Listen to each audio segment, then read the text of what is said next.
Right. Now, when I was younger, I used to listen to WIBG radio.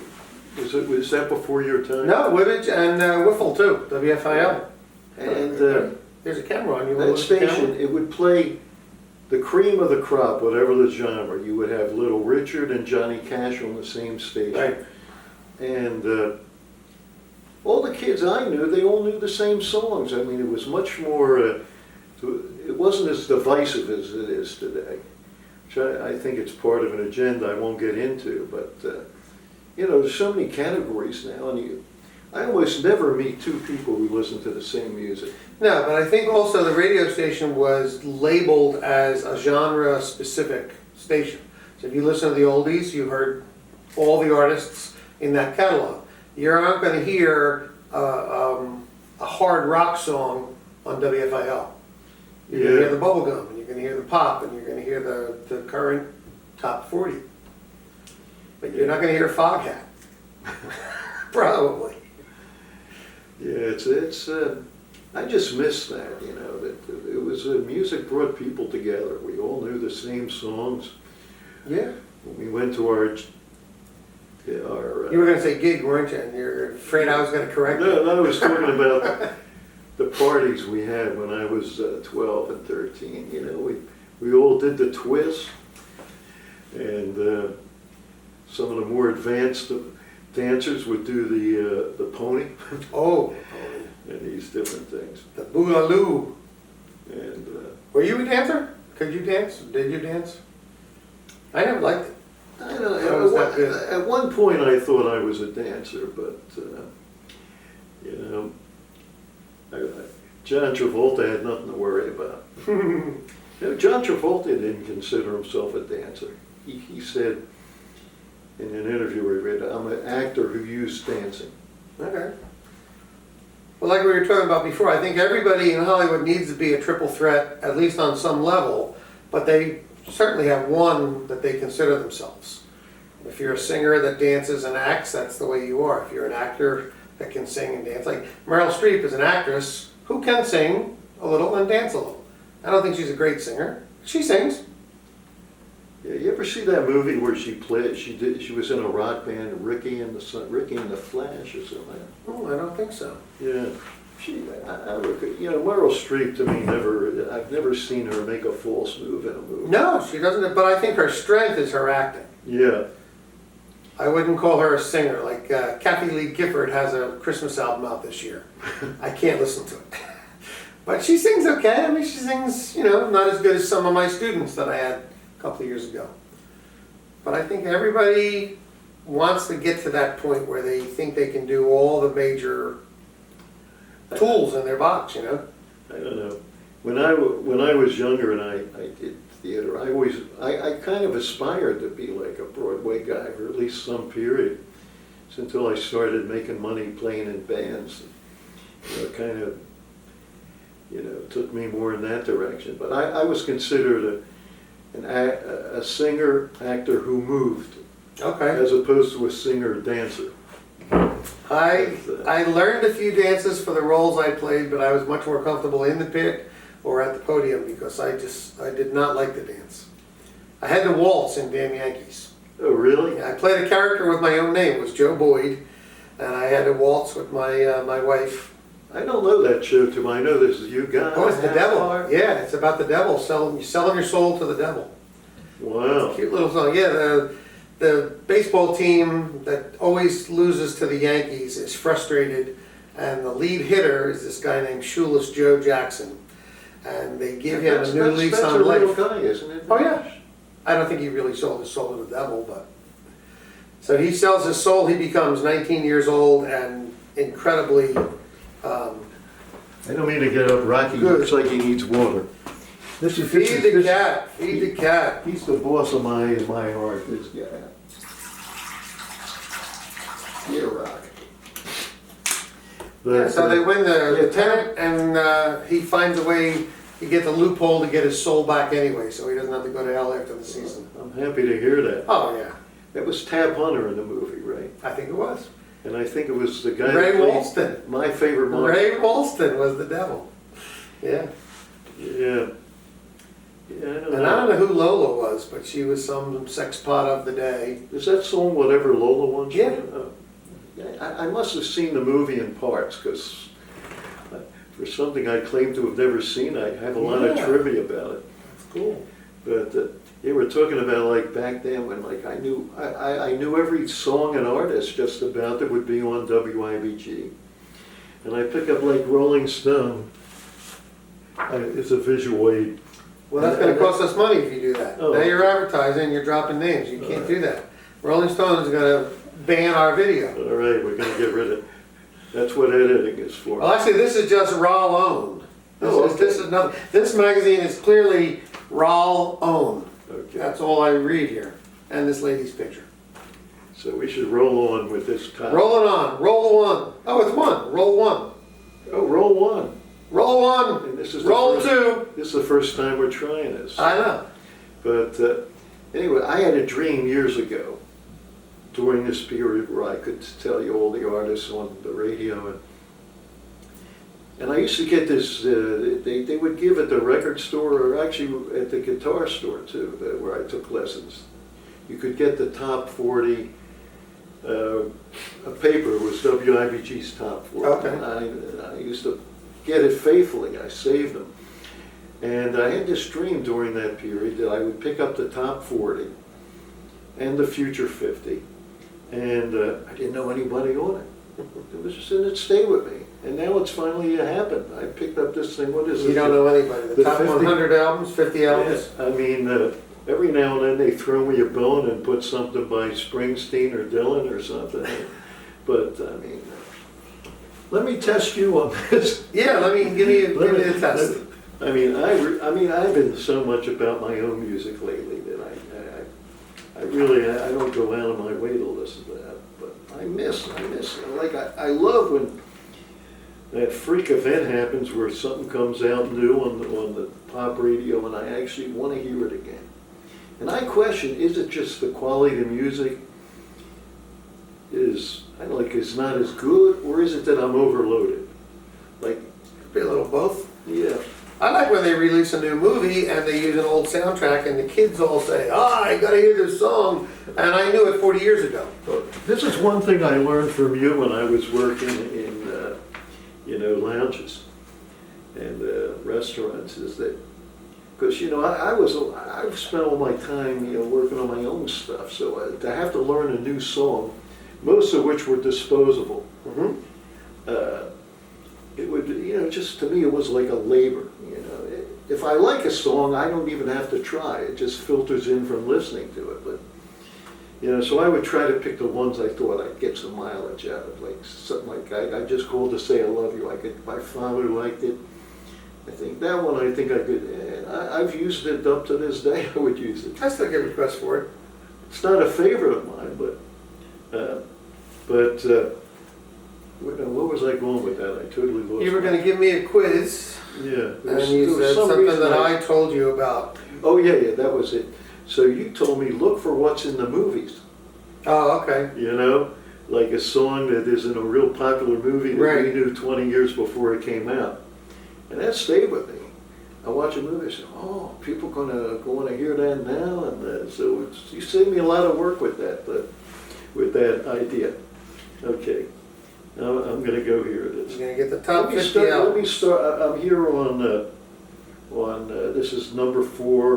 Why does number 4 go to 21?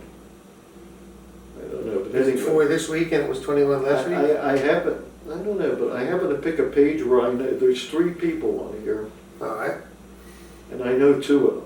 Do you? All right. I mean, I don't know their latest stuff, but Taylor Swift is unavoidable to not know, and Adele. I think her latest album is called Lover, if I'm not mistaken. Yeah. I saw her live in LA for some. Denise used to get me into different events, and she. Everyone that's seen her has seen her live. Yeah. This is the kind of corn you can expect to find here. She did a Dylan song. This is kind of on the lines of getting a song that you already knew. Like Dylan is pretty big with me, and she did one of his songs. Billy Joel did it too. Oh, yeah. Did you ever do that song? It's good, To Make You Feel My Love? Yes, always. And Billy Joel is my least favorite version of it. I like Dylan's version, and Dylan is good, but I think Garth Brooks owns it. how about I have an album that has Garth Brooks and His wife, Trisha Yearwood. That's right. Well, that's with the movie too. That goes right back to the movie Yeah. Hope Floats. But here's my take on that. I don't think that song has been done as well as it could be. I think, You haven't heard me do it. yeah, well, I'm sure yours is Every the week best. it's done as it should be. I'm sure, At my- you know, I'm the biggest fan of your singing, so I'm sure, like when you made me I asked you to record for me or send me a recording of you doing the Phantom. Oh, that thing. That's my favorite version, so I'm sure you're. Is it really? That's Yeah, so I'm sure trying to make you feel my love would be also the same with you doing it. But I don't know. I listen to Adele's version, and I don't like her pronunciation. That's what drives me think crazy I with do her. it better, and you There you probably go. do So- it better than that. So we have the top two slots, then Right. Dylan, then Garth Brooks. Do you know who surprises me though? And I don't listen to him a lot, but I think Willie Nelson. Is the best singer player of all time. He's great. I didn't realize you were such a fan. Oh, I'm a huge fan. And he's a fantastic guitarist. Yeah, that I know. Amazing guitarist. But you know, I think of like the song "Always on My Mind." That's been around. Elvis did it. Well, he wrote it for Elvis to try to get back with Priscilla. I didn't And know. Elvis put too much Elvis in it. And Brenda Lee, who's a big favorite of mine, even she admitted she She thought did that? Yeah, that's how I first heard it, and she Okay. even admitted that she thought she did too much schmaltz after she heard Willie. Yeah, Willie just sings it sweet and to the point. And the words and the melody carry. Elvis tried to put too much Vegas in it. I feel Willie can take a song now. I'm like that and just he sells it. It's just Yeah. I heard the song several times and never got them It's a into great song. Willie do it. Great Although song. I do criticize Willie in one way. Live, I think he has a tendency to do. It's a kind of phrasing I think people can get into when they're high a little. Vocally or on the guitar? No, singing, phrasing. Like if he had a song like I never heard him do this one live, but say "On the Road Again" on the records. On the road again, or here's my "On the road again." It's a bad Willie, but you'll see him live sometimes, and he's just maybe just he'll phrase it "on the road again." Just get ready. You know, I understand where he's coming from musically, but I think that's very typical of anyone that's sung a song for 30 years or Yeah. more, and they have to do it again. I Yeah. think when Tony Bennett does San Francisco, it might be a little different than the record was, but they got to do it. It's the one that does bread butter. it, the one Bread that butter. does it shamelessly is Dylan. I mean, he will just. I mean, I read this story. Ringo went backstage, and I guess he had an intermission, and he said to Dylan, "Hey, can you do Maggie's Farm?" He said, "We already did." Because I mean, he will. He'll take a song and just, it's almost like the word. I respect that though. I consider it like jazz, you know, he's improvising to keep it interesting, but I don't know, Willie I don't has, know, when you're Willie, you can just do what you want. yeah, I mean, I've heard Willie do songs that were very pretty on the record, and just, I'm sure it's what you said, he's just, you know, he's done it 10 million times, and just, And it's also what you said, if he's high, you don't know what you're going to get. yeah, it's, I mean, I hear what he's doing musically is sophisticated, and in its own way, it's in the pocket. But I like his more melodic side. Like I would I'm a imagine. melody guy. I mean, I can imagine he would go on "Always on My Mind." He might go, "Maybe I didn't love you," you know, instead of "Maybe I didn't love you." You know.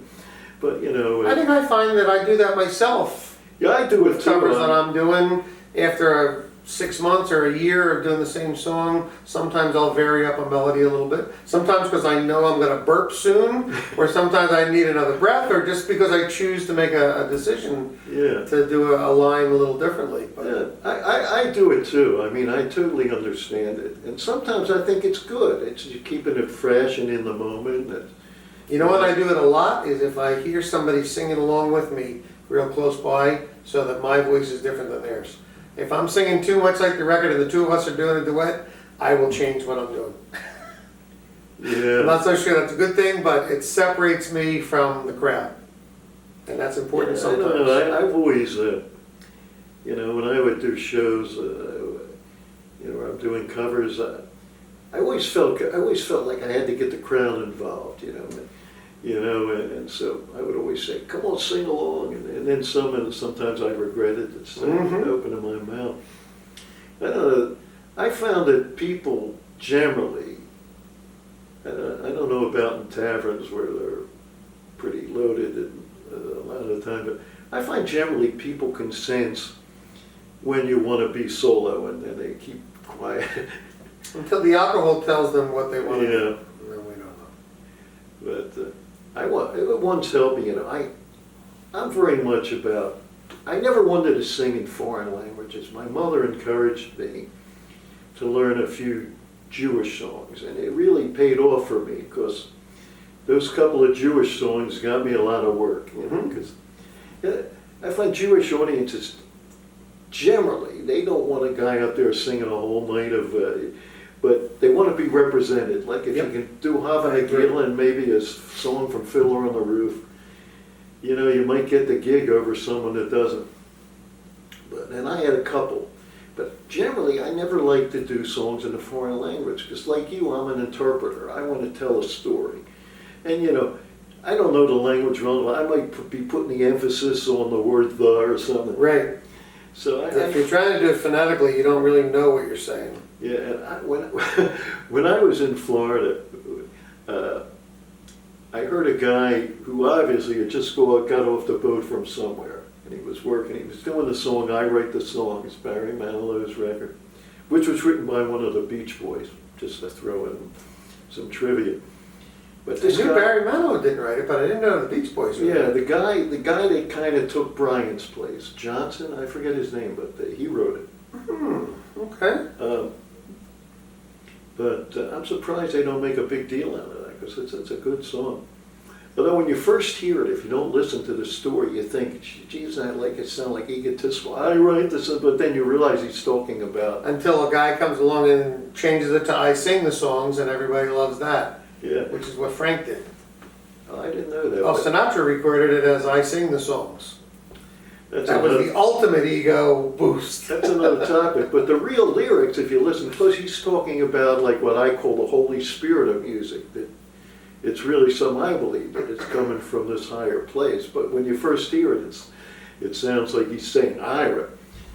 Sinatra's funny though. I love him. I said he's one of my models as far as tone, and I just dig him. He's one of my, of that era, he's the only one I really put on because I like him. I mean, Tony Bennett has done some great stuff. I would listen to Dean Martin more just because I like the sound of his voice. Yeah, I found when I was working places, that Dino was more popular than Sinatra.